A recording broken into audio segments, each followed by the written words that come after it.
What is good, everybody? We are live. Welcome into another edition of Major Push Wrestling, the talk show, podcast, vodcast, whatever you want to call it, where we give wrestling the major push that it deserves. I am your host, as always, Papa Gino Nashef.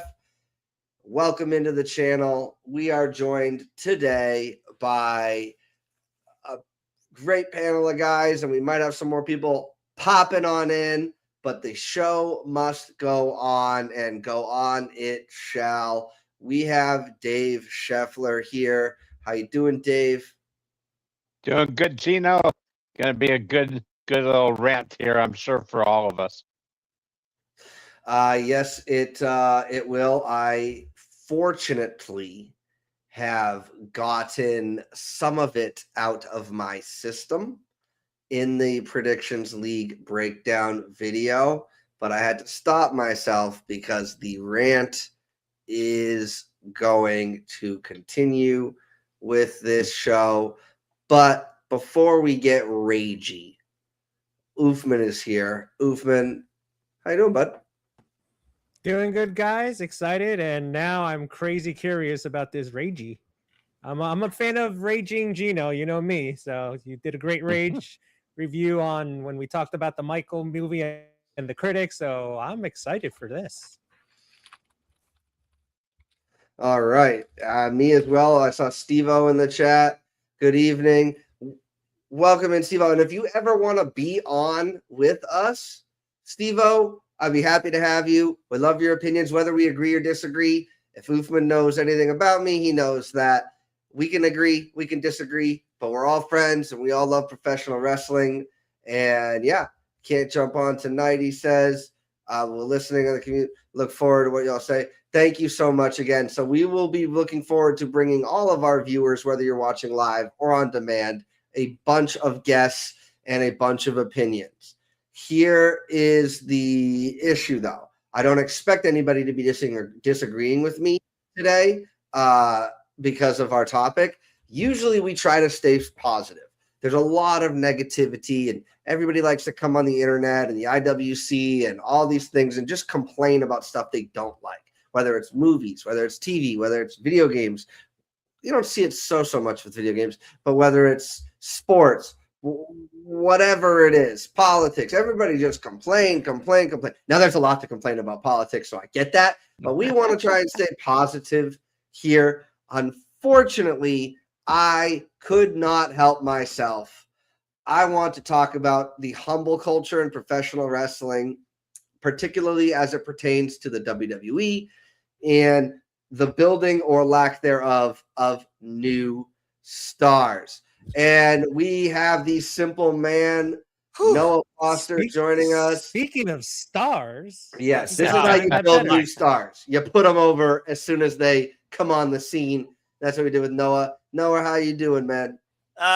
Stressed, busy, but still keep calm and keeping it simple. I'm all right. Good to see y'all once again. Looking forward to having a good time for the next 45 minutes or so before I go into the trifecta of my night calling AEW. So, as always, having support and be here with you, Oofman, Dave, and Papa Gino. Let's get right into it. Absolutely. And Noah was there live and in living color with me when I started my ranting and raging about humble culture, and Dave and Oofman were in the chat, so they all kind of got a taste, but here it is. Dun, dun, dun. Listen, in the 80s and the 90s, the early 2000s, whether you were in a wrestling community or in a wrestling company, whether you were in the some major professional sports like baseball, football, basketball, whatever, whether you were pledging a fraternity or a sorority, doesn't really matter. In the 80s, 90s, and early 2000s, hazing and paying your dues and no cutting the line and all this type of stuff was super duper prevalent. We're not here to put an indictment on that. We all know that hazing is bad, but there is some statistical proof that it does build community, and it does going through a shared experience with people helps build up your respect with each other and build that family and that community that you're having, particularly when it comes to fraternities and sororities. But no bigger than in the professional wrestling landscape. They have you starting off building the ring every day, doing the traveling, carrying the bags, not being allowed in the locker room, not being allowed in the part of the plane, shaving your eyebrow on the planes, blah blah blah. We all know about that. On the planes? What? We all know about the big flight fiasco with Ric Flair and all those guys having Plane that. ride from hell. Yep, plane ride from hell. Oh, that. Yep. Okay, that thing. I was like, what? Mm-hmm. It looks like we have Papa Gino in the chat. I didn't write that, so I'm confused as to how that's showing up. But whatever. I wrote that on StreamYard, and okay, all right. I was like, what is happening? I'm being hacked live. We're live, pal. Dang. Okay, so that was me. That was me. Gosh. I get it. You're trying to throw me, but I am so freaking focused at my anger with what's going on. Yes, it is not just the lighting in here. I am actually red in the face, like Brock Lesnar, one of the biggest offenders of their feeling of the need to do humble culture. Now, what humble culture is you've got somebody who's young and up and coming, and there's this feeling that if they don't get forced to lose or if they don't get humbled, that they're going to be uncontrollable monster people to work with in the industry. Now, the reason why this topic is coming up because we had not only Obafemi have to take a loss, we also had Jacob Fatu have to take a loss on that same show. Now, as I discussed with Noah, Jacob should not have been winning that match anyway, but if you're not going to book him to win, don't book the match. Anyway, that tribal combat between Jacob Fatu, who is very clearly the heir apparent to the bloodline, as the combative leader, the one that you're a chief in this tribe because nobody can kick your ass, that should be saved down the line for the passing of the torch. But then don't book it. They're booking these people to lose. You look at people like even the younger people like Elira Valkyria, even Maxine Dupree. Now, she wasn't going to be the future of anything, but you have these people that you're building up. They did a really good job making Maxine over. The crowd was wicked behind her when they thought she was going to beat Becky for the title and then falls off. They had the same thing with Braun Breaker. You had the opportunity to put the strap on him against CM Punk, but no, he needs to be humble. Okay, is he a little injury prone? Maybe a lot, but still, I think that would have been the time to pull the trigger on him. You have to build these new stars. You can't just tell me that they're the future when they don't look like the future. It's like Marvel trying to tell me that Kamala Khan is the future of the Avengers instead of showing me. Nothing against Kamala Khan, love the character, all those things, but you're not building new stars like Tony Stark and Steve Rogers. They're continuing, and they're to the point where they're going back to those guys. Same thing's happening in wrestling. The people who are on top, well, we don't have, like Noah mentioned, we don't have any people to have challenge for the title because they're not building new credible stars. And when they do, like my boy Tricky 2 times missed 11 Pepper Steppa, they have him mourning the freaking gingerbread man. I am one of the biggest Trick Williams fans anybody's going to see, and I didn't even watch that because I just couldn't. I watch every second of the shows, and I didn't even watch that 45-minute end of the SmackDown thing. I don't understand why they still feel the need. They're cutting off their nose to spite their face. They're being penny wise but dollar foolish. I like that analogy. It's just so frustrating because you know what? 2 years from now, 3 years from now, WWE they're killing themselves. You need to build up future stars, and you need these stars to have big wins. But Mr. Gino, but Papa Gino, but Mean Gino, they had Oba beat Brock Lesnar. He's gonna be the future because they erased it all. I don't care how many F5s dude kicks out of us. I told Noah I would rather take an F5 from Brock Lesnar. I'd rather take 3 F5s from Brock Lesnar than 1 attitude adjustment from John Cena. Taking out the fact that, being able to be face to face with John Cena again would be way better than being face to face with Brock Lesnar. But I digress. Like the F5 it's a pretty safe move. Your head is kind of being cradled the whole time, and you're really just landing on you're in your hands, whatever. But to have him go after jobbers, get a big win, and then go after jobbers again, just to get essentially, okay, he looked strong in defeat. Not really. Like, we know he's strong. What is going on? OG Americano looked strong in defeat and is now better for it. Now that's how it's done. And Mark Calloway, otherwise known as The Undertaker, and I believe Pete Dunne also helped produce that match. For the love of God, you just want AAA. Bring these guys into WWE to help book your matches. What is happening? But at the end of the day, they are really starting to make these choices and have been doing this for a while. Look at Dominic Mysterio. A year ago, we did a few episodes ago, we did a future of the industry. And a year ago, we were talking about the future of the industry throughout all of our shows and all this stuff. And Dom would have been the first person out of everybody's mouth. Braun would have been second.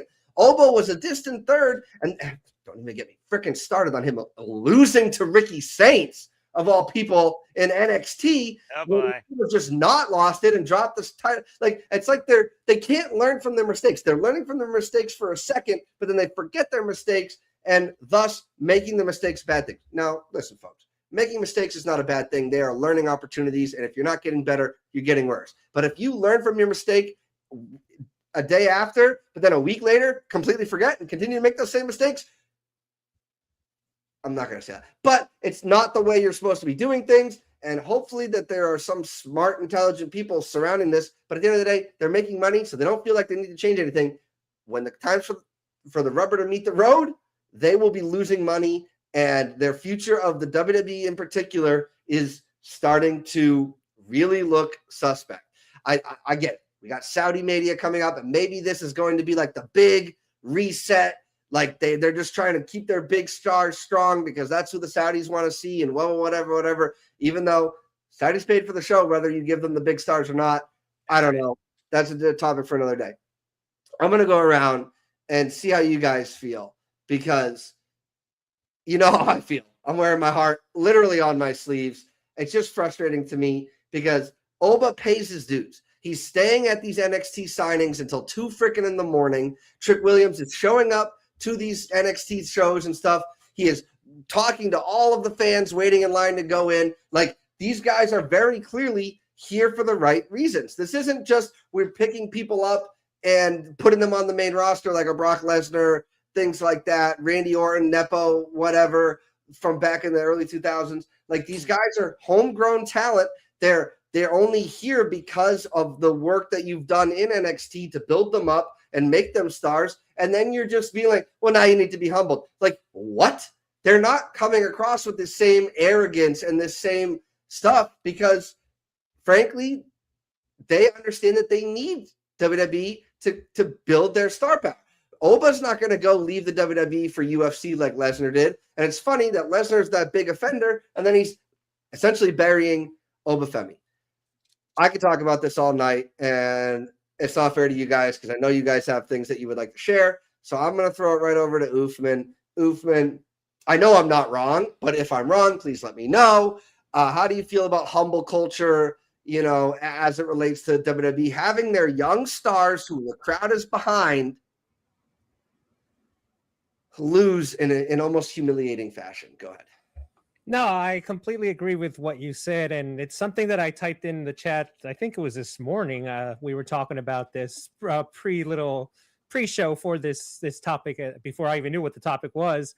I just go back to the whole thing of it's WWE just telling, first of all, one, thinking we're idiots. Number one, they think their fan base are stupid. So if they do something, it looks something new. I'm glad you brought up Obafemi and NXT. Because apparently we're not allowed because, yeah, when Lesnar beat Oba, it's like, wow, they actually had Lesnar go over Oba, but we're also going to have Ricky Saints have a win over Oba, so he can't beat Lesnar twice. but he still has a loss on the record against Ricky Starks. Apparently, we're not allowed to remember that again, because again, I think WWE thinks the fans are idiots.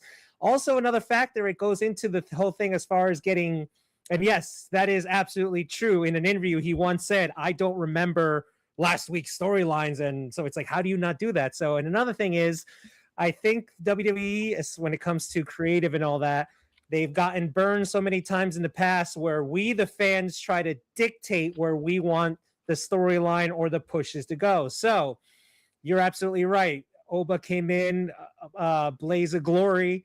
He came in, he beat Lesnar at Mania. Great. We got behind him 1000%. The crowd loved him. Everybody's doing the march. I think you guys said when you went to Backlash that instead of the Kiss cam, they had the Oba cam recording people doing the march and all that. Great. Mm-hmm. That means he's over.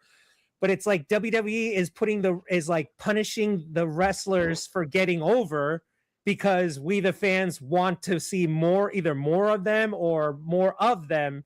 So like maybe, again, I predicted Oba going over Lesnar at the pay-per-view, at the PLE, excuse me, so he could be 2-0. Because again, I go back to the Raw of that video of Lesnar saying, yeah, I retired, but I couldn't let Oba's defeat dictate my destiny or whatever he said.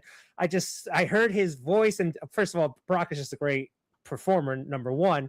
So there again, and again, it's also, we're all guilty of using logic in an illogical situation. So there I thought, all right, if you have Oba go 2-0 over Lesnar, that'll make Lesnar go freaking insane. He'll be this guy that could be uncontrollable like he has been in the past, which is the best Brock Lesnar, when he's just this ravage animal that even Paul Heyman can't control. Where how obsessed can Lesnar get to get his hands on Oba? Where hopefully at the SummerSlam, he'll challenge Oba one last time and he'll put his career on the line. The story was there, and I think the fans wanted to see Oba go 2-0. And when was the last time Lesnar defeated 2-0 against somebody where he's lost 2 in a row? It hasn't really been done. And again, we spoke about, look at when Cody returned to WWE. Sure, he had this aura from AEW, but he came back, you threw him in against Seth Rollins. What happened? He won 3 in a row. That is how you push somebody. Then we can get into the whole debacle of The Rock and WrestleMania. That's another story for another day. But it's those two factors. One, I think we're dumb that it's like, well, get what happened in NXT. Forget about what happened here and there. And they just want us to act dumb. Like, no. Whatever we feed them, they're going to eat it no matter what. And number two, they hate the fact that they like the fact that we got behind Oba, but they're saying, no, we're going to dictate how Oba goes. You fans, you're going to still cheer him, but we'll have him lose here and there. Then we'll have him compete against some jobbers. And again, like I said in another chat, if you have Oba go finals of King of the Ring and Lesnar costs maybe on with his company, because that makes 0 sense. Lesnar chasing Oba. It's Oba chasing Lesnar now is the story. He challenged him on Raw. All right, cool. But Lesnar costing Oba makes complete 0 sense, which means WWE is going to do that. That's what they like to do, because again, Oba is the one chasing Lesnar. But if you have Lesnar cost Oba the King of the Ring finals, why? He already has a win over him. Lesnar should be the cocky guy, like, yeah, I beat you, ha ha ha, and no, I'm not gonna accept your challenge. So if anything, it should be Oba chasing Lesnar, not the other way around. And again, I'm glad you brought up the NXT thing, because they don't like us to remember things from the past. Blake Monroe, have they mentioned that she's a former world champion? We all know they don't mention those other 3 letters, but they can still bring it up. I remember when AJ debuted at the Rumble in 2016. Michael Cole, he's been a champion and he named all the promotions, and he wrestled here in Florida, which meant TNA. And at the time, TNA was a no word in WWE. They get ridiculous when they bring up the past. Are we not supposed to remember when Jey Uso got back together with Roman Reigns a couple years ago, and Jey said, if we're going to do this together, we're equals now? And now what happened? Jey is another lapdog to Roman again. So they don't like us to remember things. Yes, I'm pushing 45, but my brain still remembers things. Praise God, it's still here. So it's frustrating. And I'm just like you, Gino, where I honestly am at the point where if they do, like I said, if they have Lesnar cost either Oba the next match or the King of the Ring, if he goes to the finals and he costs them the match, I'm gonna be done because it's like this makes zero sense for Lesnar to ruin Oba. It's Oba who should be Right. challenging Lesnar. And again, I just think it would have made sense 2-0 over Lesnar. Lesnar goes goo goo gaga, and then we get hope maybe the retirement match. But we gotta sit back and go, all right, give us what you got, and hopefully, I just want wrestling to make at least, again, I know it's again using logic and illogical situation, but I just like wrestling to make at least 1% sense. Just make it make sense. Like everybody says, please, someone make this make sense. And when it doesn't, and you're instead of sitting there and you're scratching your head, going, "What is going on?" It's not like what me and Dave mentioned in our cheap plug in my video of the Attitude Era. Every Raw was like, all right, what's going to happen next week? Even Nitro, oh, the NWO attack. What's going to happen next? Like they left you hanging here. It wasn't frustrating back then. It got you pumped. Now it's like, what did I just watch? And instead of going, give me more, I'm going, why? And I'm just like you, frustrated, PO'd if you want it, but it shouldn't be like that. It should be calm, cool, and collective. It is, at the end of the day, it is a TV show, but TV shows shouldn't be this frustrating, especially for a product that all of us and the rest of us of the crew and other wrestling fans that we love. Professional wrestling doesn't matter the initials, doesn't matter the company or the country. We love professional wrestling, but it shouldn't be this frustrating. It shouldn't. And, I am fine with TV shows being frustrating. The outcome's not what we want and things like that. Like Game of Thrones, again, I'm doing a rewatch right now. There are so many fan favorite characters that met their demise, and I'm not going to spoil anything. Don't worry. I would never. That's like the one show that even to this day, you're not allowed to spoil. But like the stuff you didn't want to see, but eventually it paid off. Now, I'm sure they think that, this will pay off. But with wrestling, it's like we don't want to see things like kind of backtracking, like having moving forward. Like, did I want to see John Cena tap out? No, it happened. I cried, and then we move forward. Hopefully we don't book Gunther like a sack of potatoes. Damn. Anyway, so they could even have Oba beat Brock for the rubber match, but guess what? It's not going. There's no possible way it's going to have the same effect that what Oba did at WrestleMania did. So this is really just reeling it back. It's really just like I don't understand where this makes booking sense or how this is going to help, because they didn't even need this match to sell Clash in Italy. You're not going to need this match to sell. Maybe you need this match to sell SummerSlam, but Brock versus Gunther's right there. So like that would sell SummerSlam. So anyway, I don't want to take the other people's opinions here. I'm going to throw it right over to Noah, the simple man.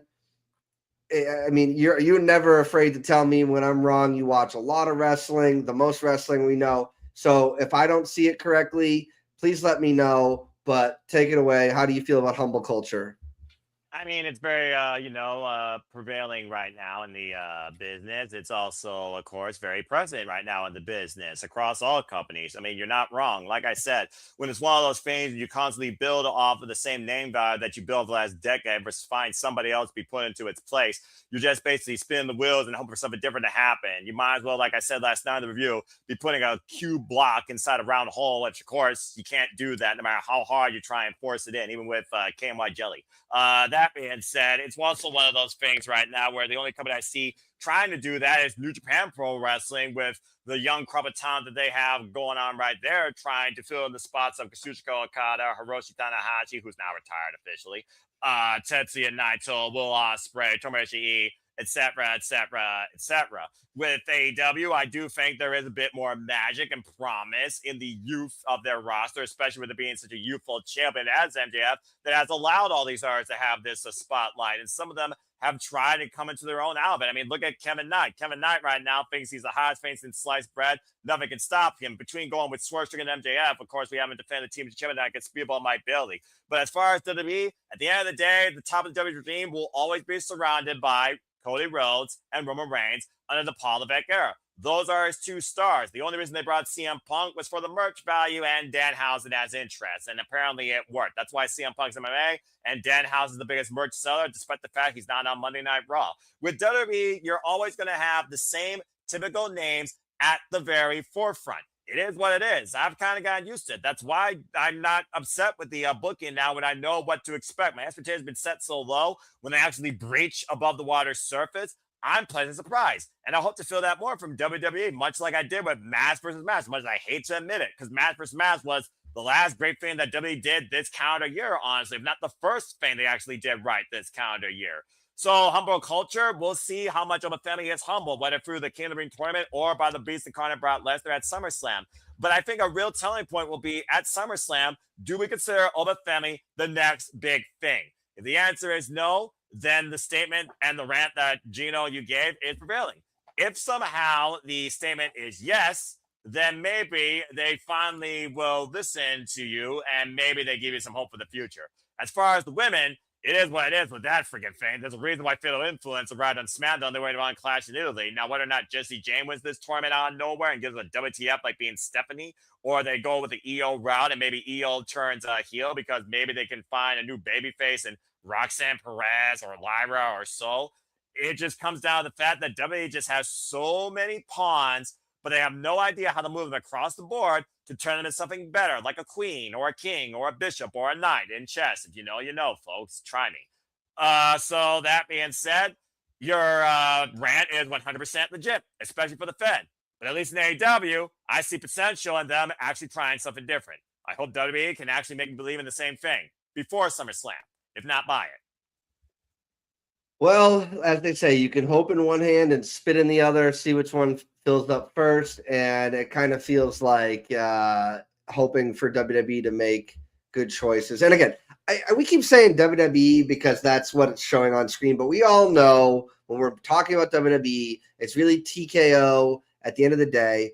Everybody blames Triple H. And yeah, he's in head of creative, but he's not Vince. He didn't take Vince's job. He's not the CEO. He's not the chairman of the board. He's just a hired hand who did a great job with NXT Black and Gold when they were 1 hour episodes of television, but now having 9 hours of episode, nine hours, of whatever, 7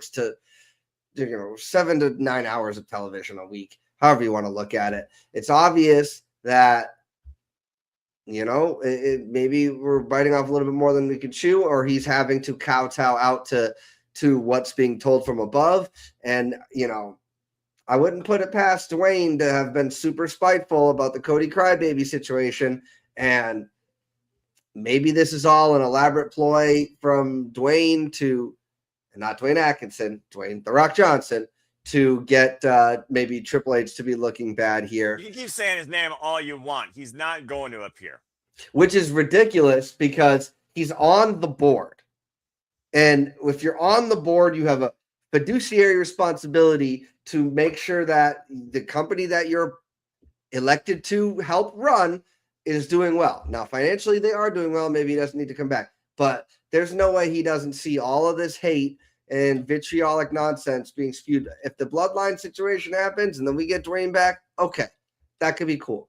But he's not The Rock to me until he comes back and pays off some of this stuff. I'm sick and tired of being like, oh, where's this going? Oh, where's it going? We forgot that it existed. That's where it's going. Hello, Kairi Sane. Hello, Karrion Kross. Hello, Sami Zayn's push. Hello, Gunther. All these situations. Now, I'm going to throw it over to Dave here. Dave has the wisdom that comes with age and owning a pet bird. So I look forward to seeing what he has to say. He has no problem. He has no problem telling me that John Cena sucks every chance he gets. So maybe he does. Maybe he's lost a few marbles along the way. I haven't heard that yet, just for the records. But okay. When we're together, he likes to rage bait me. Yeah. So to the point where that's because of C-Rod. C-Rod kind of eggs me on a little bit. Well, C-Rod wears his shirt tap like a little bee, and it's Cena tapping to Gunther in black and white. He's got that shirt. Okay. Now I know. Yeah. Okay. Well, Gino, all I can say is my wisdom, and Uthman said he's pushing 45, and they think he's forgotten. I'm pushing 60, and I haven't forgotten. And they do want to think we forget. They've dropped storylines in the last year. They dropped who attacked Jey Uso, who attacked Jacob Fatu. I mean, who was Jacob talking to before Roman's first match with him? I mean, they've dropped every story and they think we are stupid. But that that's because they think they're smarter than the rest of the room. They can't read the room real well. But I'm gonna take a line out of a Family Guy and Peter Griffin. This grinds my gears, and I, I'm gonna tell you. And they keep talking when we keep saying Cody needs to turn heel, and we keep getting told, well, there's no big face to take his place. Well, there's no big face to take his place because they keep starting to push people and stopping it. They could have made Oba mega by beating Brock Lesnar. I said it on the review on Tuesday, and I'll say it again. It was Brock that beat Undertaker's streak. Nobody's beaten Brock. Not the same person has beaten Brock twice in a row, and they could have made Oba a mega star by having him beat Brock again. And like Uthman said, I agreed with him when we talked on the predictions. It would have driven him batty, and they would have had a great story. And he's right. They're going to probably have him interfere in the King of the Ring with Oba and cost him, because they're going to want Braun Breaker against Seth Rollins 3 at the end of the tournament. And it doesn't make sense. It would have made sense if Oba won. This would all made perfect sense if they would have just done that. But they didn't. And as far as Trick, you're right. They humbled him in another way. Sammy said it right away when he faced him. He said, we need to humble you. They didn't humble him by making him lose. They humbled him by giving him the dipspit gimmick of the gingerbread man. So it's like they don't know what they're doing. And Noah said it great in the review Tuesday. He said they're killing themselves. They're gonna blow up these people that are young that they could push. And I agree with them. AEW does a great job of pushing the young people. They pushed Kyle Fletcher. They pushed Takeshita finally to where he needs to be. They're trying. Kevin Knight, they're trying to push the young people. WWE doesn't get it. And I think they just think they're smarter than, like I said, smarter than the rest of the room. And they think no matter what, they're going to make $1 billion here. And they don't give a crap about what we think. They just want to see the people come into the stadiums and put money in their pockets and keep getting the CEOs and just more money upon money. And that's just unfortunately, again, how we talked about months ago, how corporations work. And as much as I saw you go off earlier, I was ready to go off. I'm sitting here steaming. I was ready to just explode because I got more animated last night in the review than I normally do. But that's because I am a passionate mark. And I'll always say the virtue, I'm a mark. And that's because I want good wrestling. I want good stories. I want to be entertained. And that crap that they pulled with the rope and with Gunther in that first match, it's like it was like when we were at Backlash where Danhausen showed up with the surprise partner and it took the air out of the arena for a while. That's what happened when I saw the way they beat Gunther. If you're going to push them, push them. Don't bring them over to SmackDown to lose like that. And Aaron said it on his review last night. I don't think Gunther's gonna beat Cody in the rematch either. I think he's gonna lose again, and then they'll for sure not know what to do with it. But I think now I'm running out of breath here. No worries. I think that would be the height of stupidity for Gunther to lose again. For me, it's very obvious that WWE, particularly TKO and the higher ups, they're encouraging the stretching out of storylines, right? Like Gunther should have won and we can move on to other stuff. But no, they're going to have him eventually beat Cody. But if people are talking about it's going to be Randy, this, that, and the other thing, like why book these matches if you're not going to pay off certain things, right? To me, it almost feels like WWE might benefit from an off season, right? Because then there's no, we can just wait till SummerSlam. Oh, we can just wait till Survivor Series. Oh, we can just wait till Royal Rumble. Oh, we can just wait till WrestleMania. Like if their season wasn't 52 weeks a year, maybe maybe they would be pulling the trigger on some of the stuff, striking while the iron is hot. Not with those, like Dave said, not with those multi-billion-dollar contracts. They want those companies want 52 weeks of shows, and they're gonna get it. Right. And I, as a wrestling fan, do enjoy that there is no off season. That's one of the things I do like about wrestling, and one of the defenses I bring to when people use the F word when talking about pro wrestling. It's like, well, name another professional athlete that doesn't have an off season, right? So, and I get it. Like, they are making money, but like, it's just, and yes, ESPN gave them billions of dollars to air the product. And when they've got that guaranteed money coming in, there's really they don't need to do anything. They don't have to make ESPN happy until the end of the contract.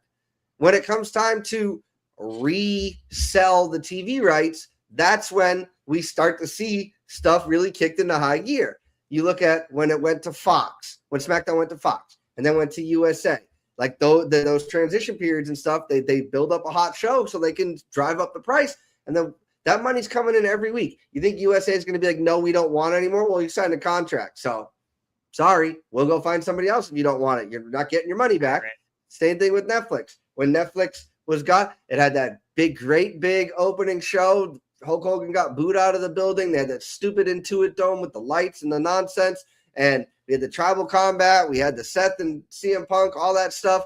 They wanted to feel like, but then back to business as usual. In fact, it wasn't business as usual because now we're getting Uber commercials, 5-minute long commercials, which they also do on SmackDown TV, mind you. And there's no overhead. So it's less product because it ends at like 10:30, which is inherently not 3 hours worth of a television show, even with the commercials where SmackDown is. Thank goodness it's going back to 2 hours. But they're getting all these contracts. They've got people paying. Peacock is still paying them. NBC Universal is still paying them through Peacock for the Saturday Night's Main Event. And then they deliver that dud. We haven't seen Saturday Night's Main Event since before WrestleMania. And that's what they're giving the Peacock fans. Like, it's the same thing with these streamers and non-wrestling content. We've got you spending money every month. Every month. You're guaranteed to spend money every month, except for churn, which is where smart consumers unsubscribe from the product because there's maybe not something out. They're not going to continue watching the stuff, or they have to wait a while for another TV. Oh, I'll just unsubscribe until the next season of Stranger Things, or unsubscribe until the next season of Ted Lasso, or whatever. But you need a reason for people to keep sticking around. And WWE knows better than anybody in the Vince McMahon era, when they switched to PG, they know that us adult men, we're going to stick around. We're going to stick around. Unfortunately, we're going to stick around. We might not watch every 5 seconds, but we'll go onto YouTube and check out some of the stuff, which then enhances their view count and clicks on YouTube.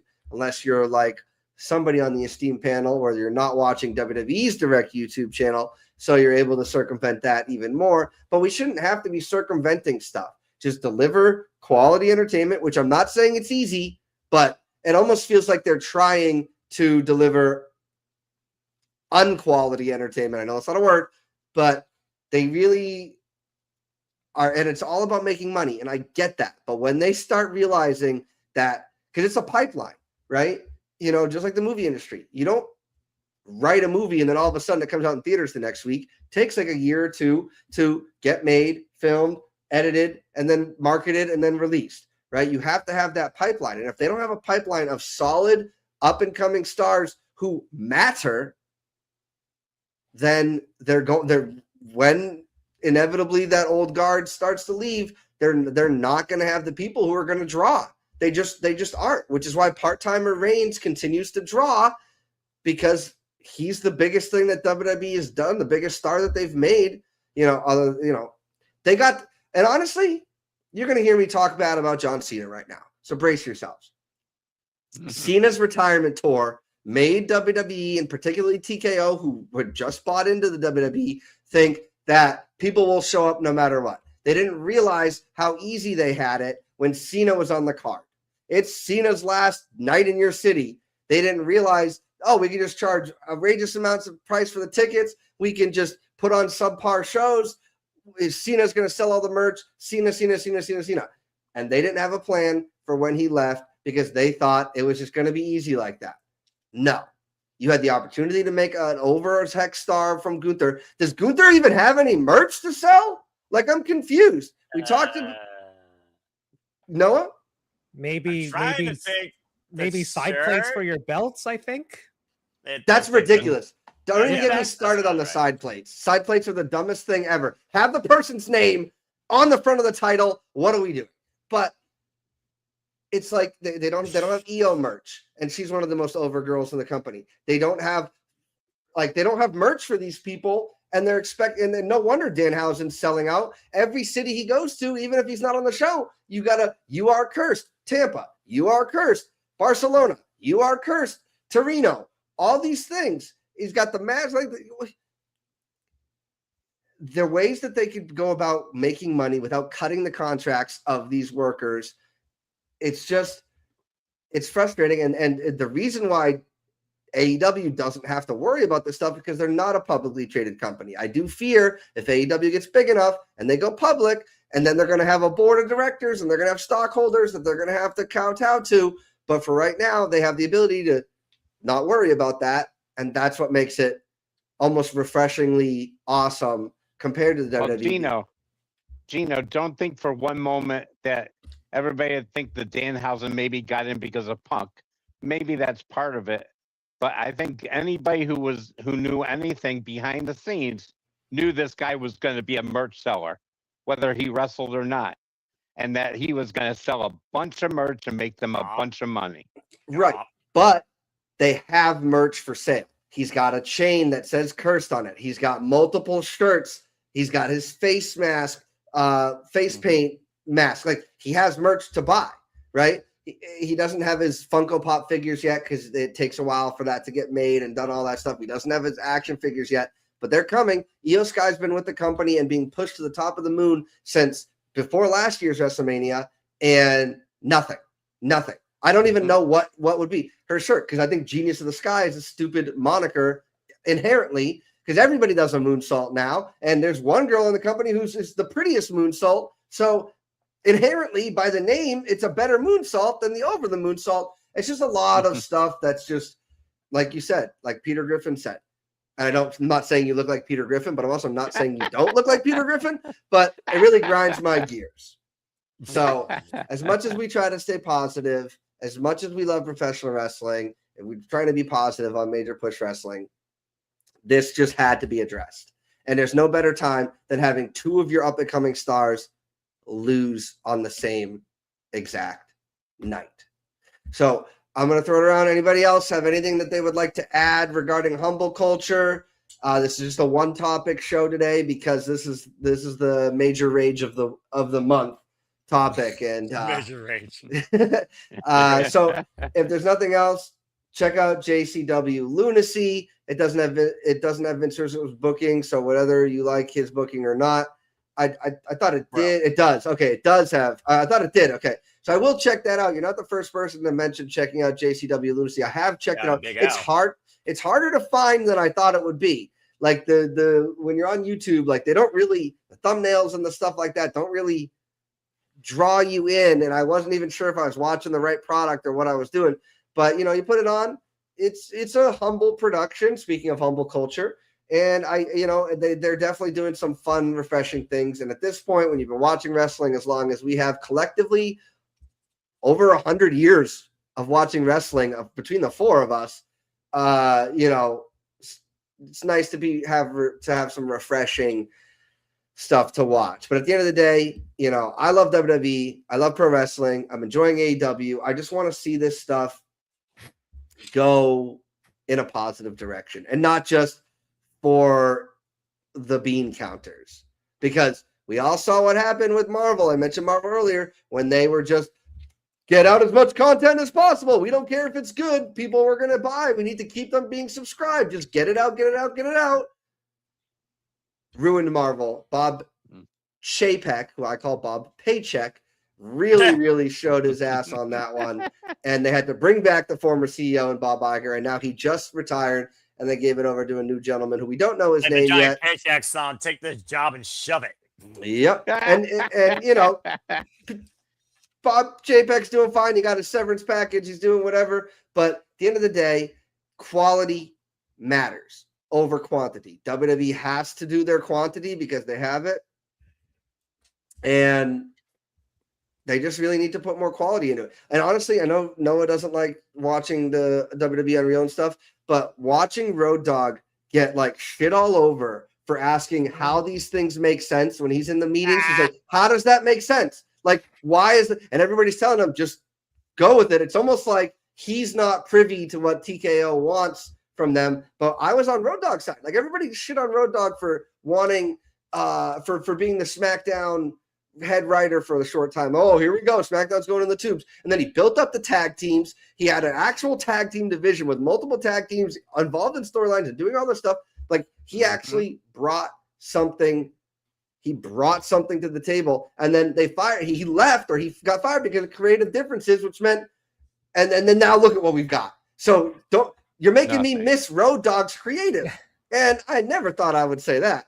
We've got JMT Junior 198. What they need is a little less funny segments and more ruthless era type of content, in my opinion. You know, literally, and I don't mind the funny stuff.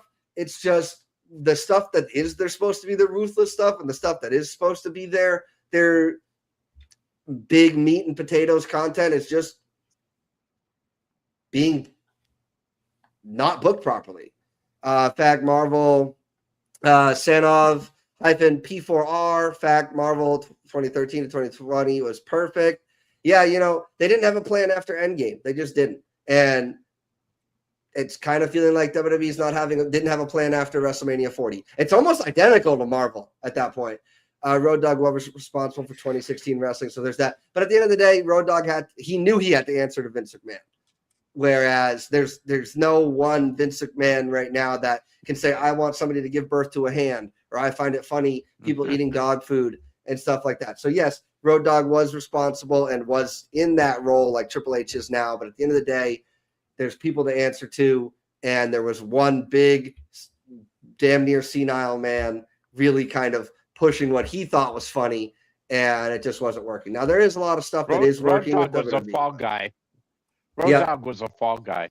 He was, and I kind of feel the same about Triple H. But with that, thank you so much, whether you guys are watching live or on demand.